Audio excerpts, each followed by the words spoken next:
రా అన్నప్పుడు మన పెదవులు విడిపోయి ఉంటాయి అంటే లోపలికి రావటం కొరకు మనం ఆహ్వానిస్తూ నోటిని తెరుస్తున్నాం.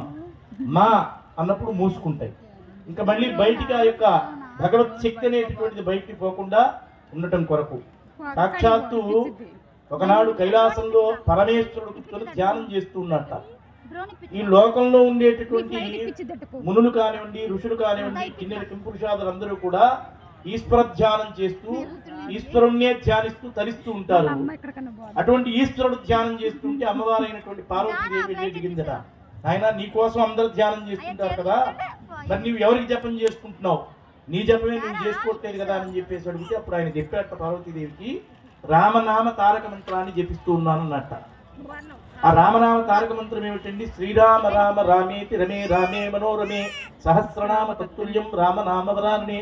అటువంటి పరమేశ్వరుడే ఉపాసన చేసినటువంటి రామనామ తారక మంత్రం అందరికీ వచ్చా అండి? ఎవరెవరికి వచ్చు చేతులు ఎత్తండి. నేర్చుకోవాలి, మీరు తక్షణం నేర్చుకోవాలి. అందరూ చెప్పండి అమ్మా. శ్రీరామ రామ శ్రీరామ రామ రామేతి రమే రామే మనోరమే సహస్రనామ తత్తుల్యం రామనామ వరాననే.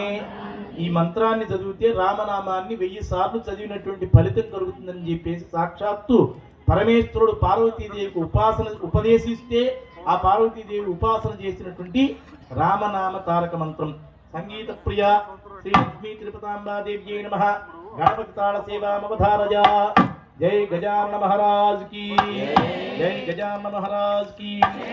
అగణిత ఫణి ఫణమణి గణ కిరణి తరుణిత నిజ పునరవి తతవదన తత తటలిత దళికుల కల వినదో గణపతి రథ